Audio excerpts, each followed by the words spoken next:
Part 1, Betrayal Among the Stars. The stars shimmered against the endless void as Commander Vivian Drake stood at the main viewport of the exploration vessel Horizon. Humanity had ventured far beyond their solar system in the decades since first contact, establishing thriving colonies across 22 worlds and becoming a respected member of the Galactic Federation, an alliance of 37 spacefaring civilizations that governed most of the charted galaxy. "Commander, we're receiving the resource allocation reports from Nova Prime," announced Lieutenant Olivia Foster, breaking through Drake's contemplation. "Something doesn't look right." Drake moved to Foster's terminal where complex shipping manifests scrolled across the holographic display. Her eyes narrowed as she studied the figures. "What am I looking at, Lieutenant?" "Discrepancies, Commander, significant ones." Foster highlighted a series of numbers. "These are the reported extraction quotas sent to Earth, but these," she pulled up another screen, "are the actual harvesting figures from the automated mining platforms. There's a 52% difference." Drake felt her blood run cold.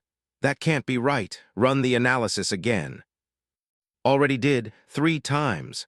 Foster's gray eyes met Drake's. "Someone's skimming more than half our resources before they ever reach Earth or our colonies."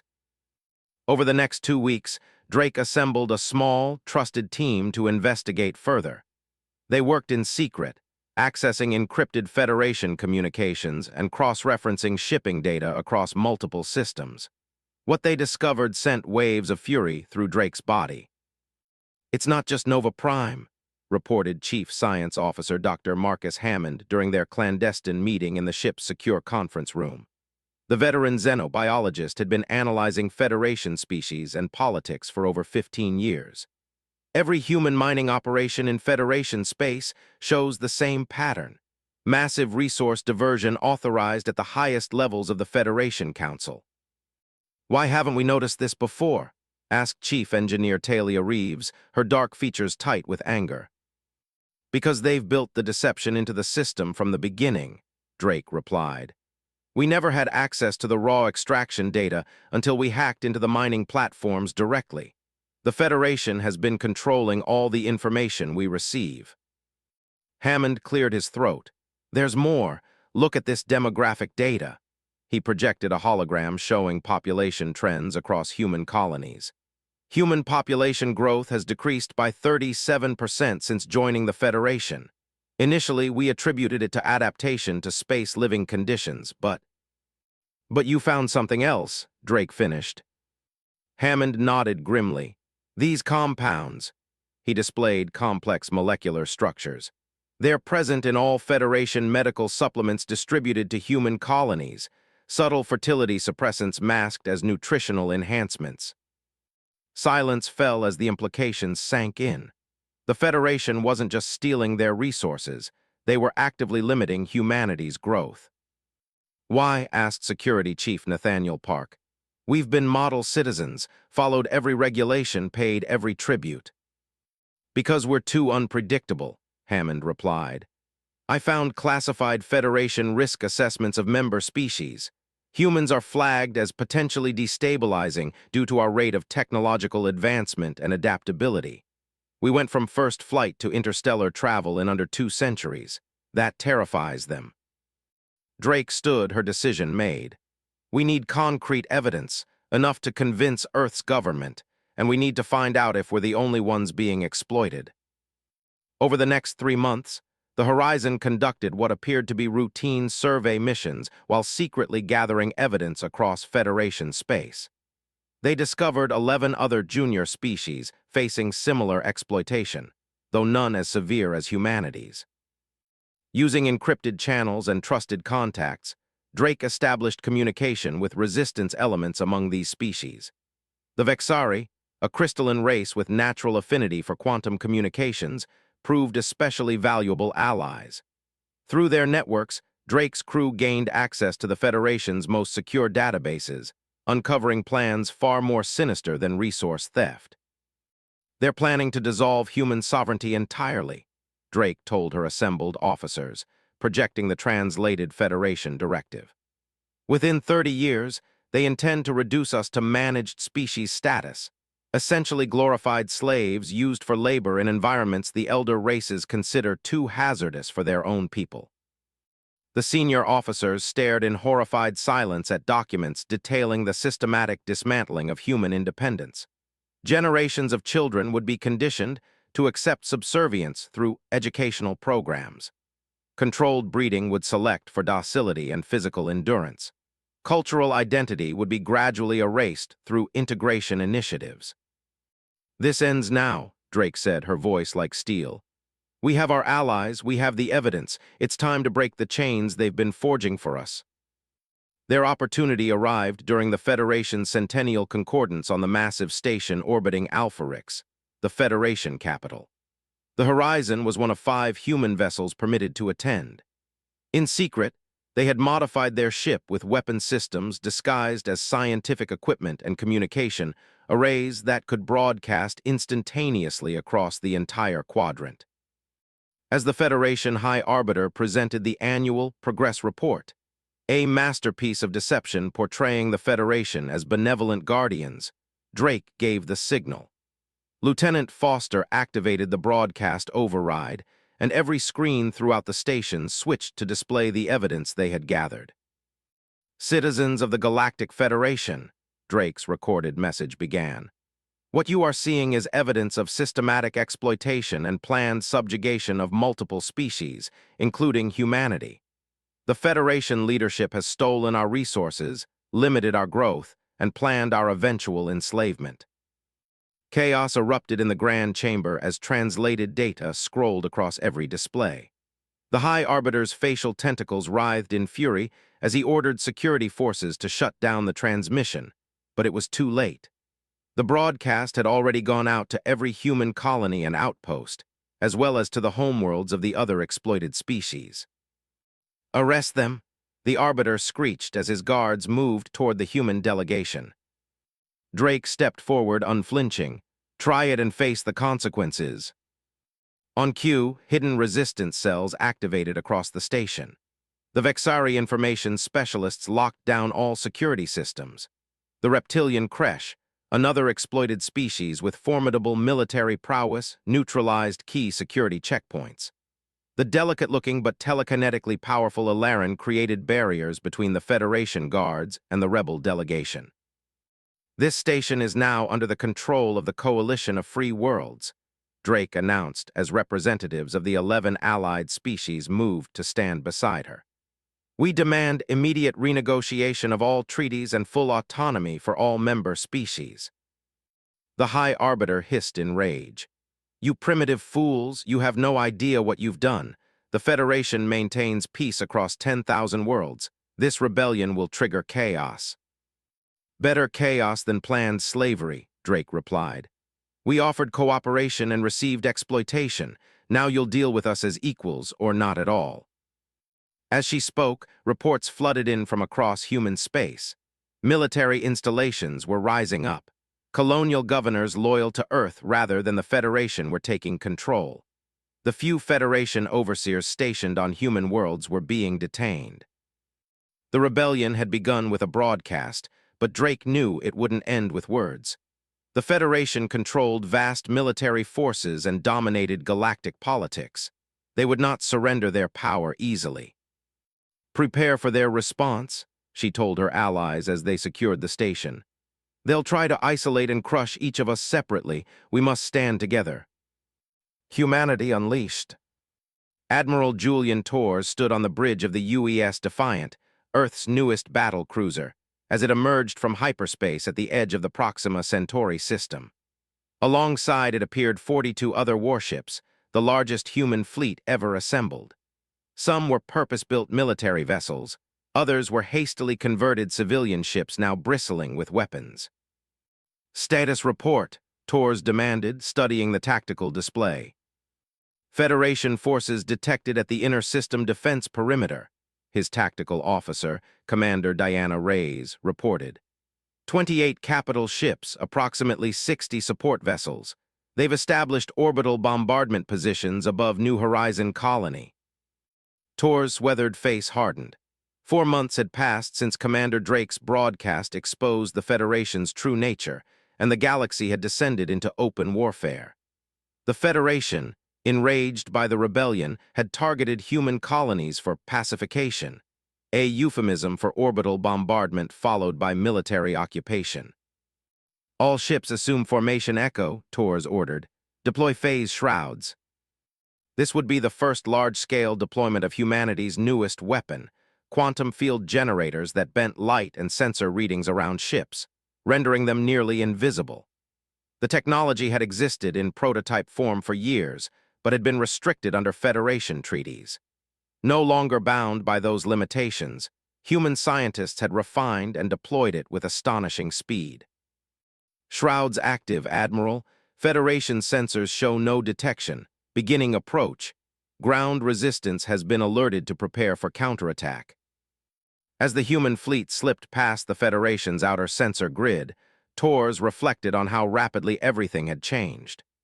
The coalition of free worlds, initially just 12 oppressed civilizations, had grown to include 22 member species, each bringing unique technologies and abilities to the fight.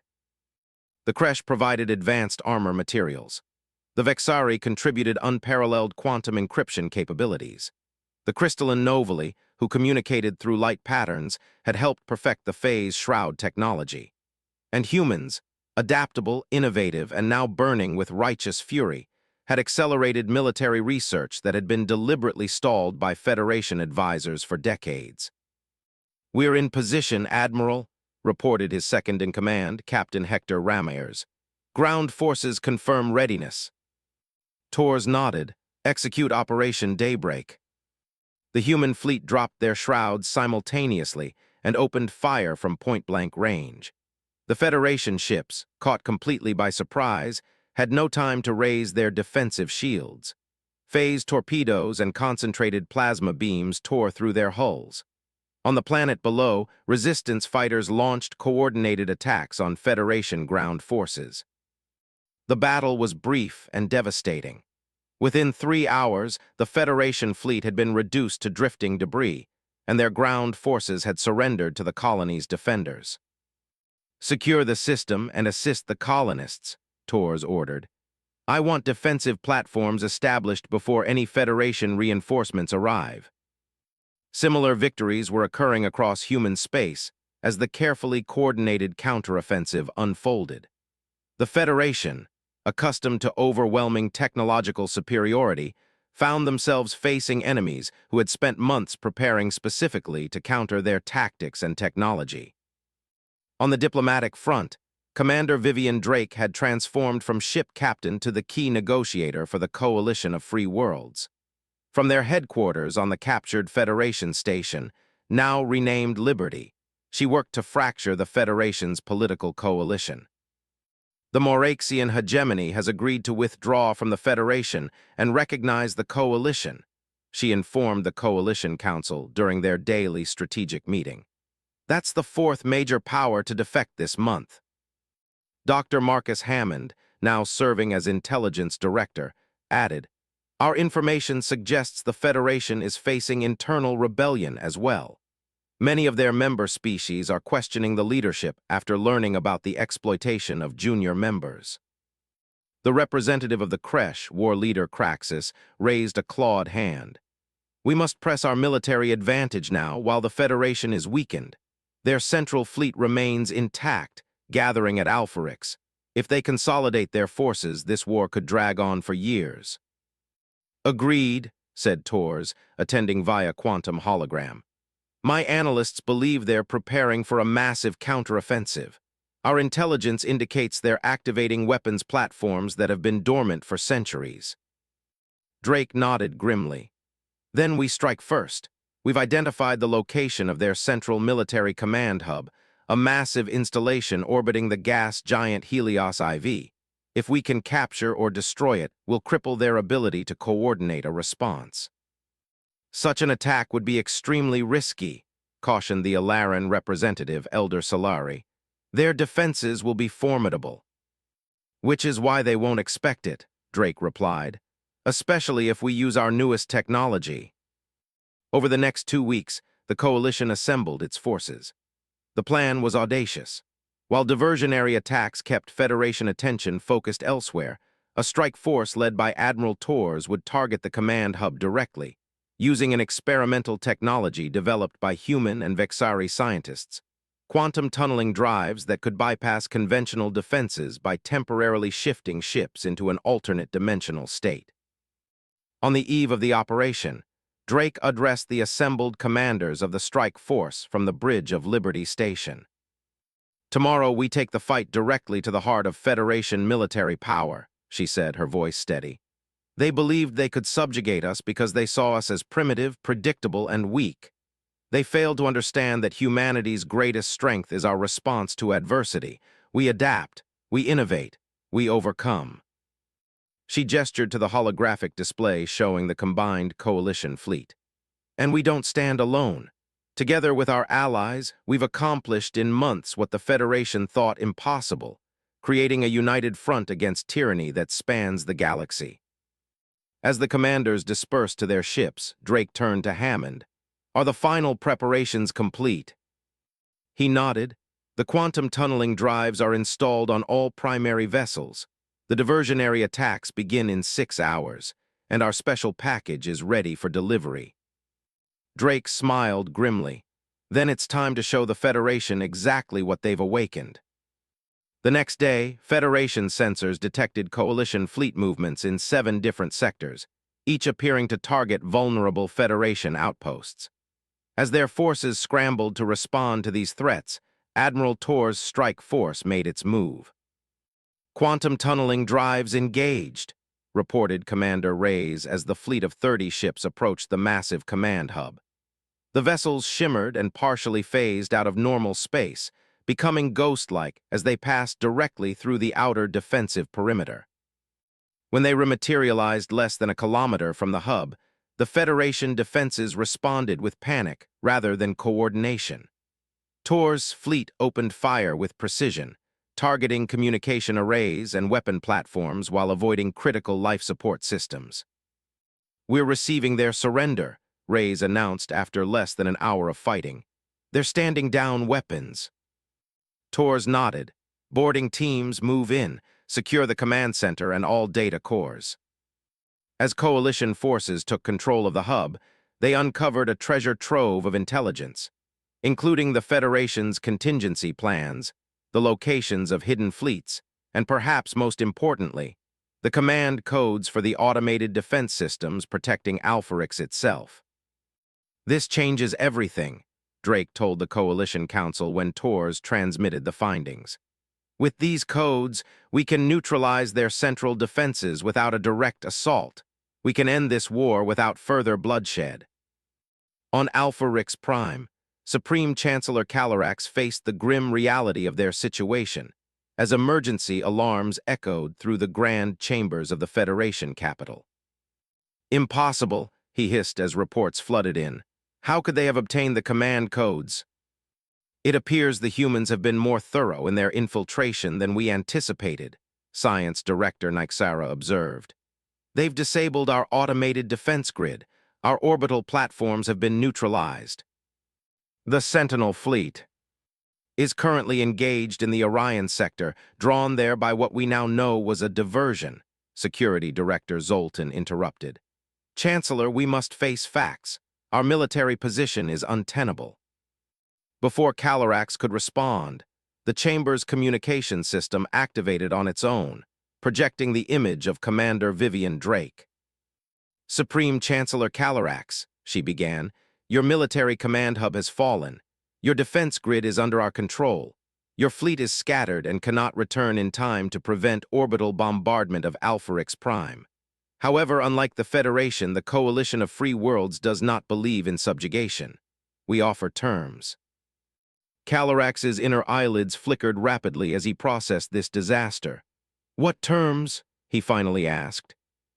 "Dissolution of the current Federation structure. Full sovereignty for all member species. Reparations to those you exploited.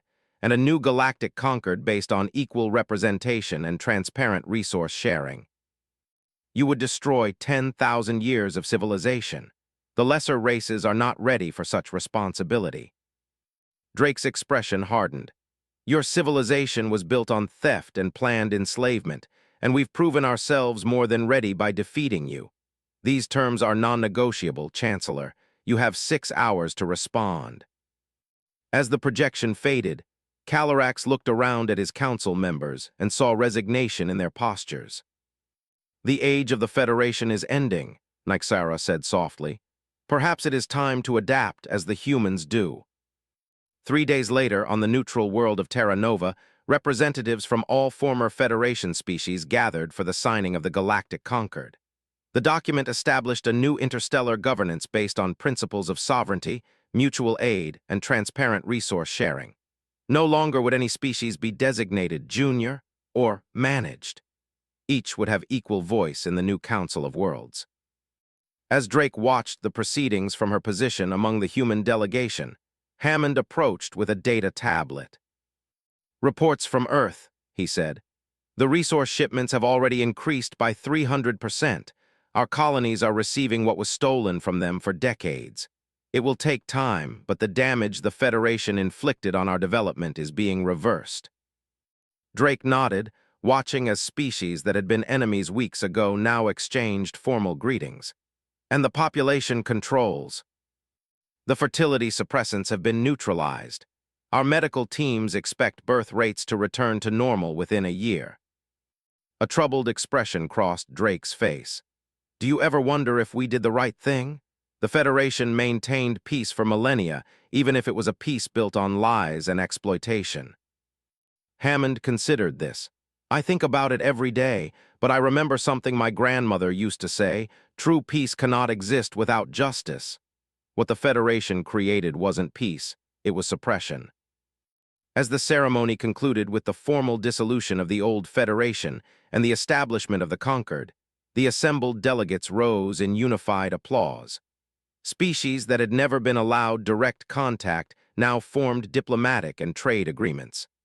Technological exchange programs were established, unhindered by the artificial restrictions of the past. Admiral Torres joined Drake and Hammond as they prepared to return to Earth. "History will remember this as the moment everything changed," he said, gesturing to the diverse gathering. "For better or worse." "For better," Drake replied with conviction. "Because now all species can determine their own fate, not the one the Federation planned for them." 6 months later, Drake stood on the bridge of the horizon once more, watching as Earth receded in the viewport. The ship had been extensively refitted with technologies once forbidden by Federation treaties, preparing for its new mission, exploring the regions of space beyond the old Federation borders, regions that had been declared off-limits for centuries. "Course is set, Commander," Lieutenant Foster reported from the helm. "Ready when you are." Drake took a final look at the homeworld that had united in the face of existential threat and emerged stronger than ever. Humanity had not only secured its freedom, but helped reshape the galaxy into something better, a community of equals rather than masters and servants. "Take us out, Lieutenant," Drake ordered. "Let's see what's really out there." As the horizon engaged its quantum drive and vanished into the depths of space, Drake knew that whatever challenges awaited, humanity would face them as they always had, with courage, innovation, and an unwavering belief in their right to forge their own destiny among the stars. The universe had witnessed what happened when ancient powers tried to contain the human spirit. They had learned at terrible cost that humanity unleashed was not just a force of destruction, but of transformation, capable of breaking old chains and building new bridges across the vast expanse of space. The age of the Federation had ended. The age of freedom had begun.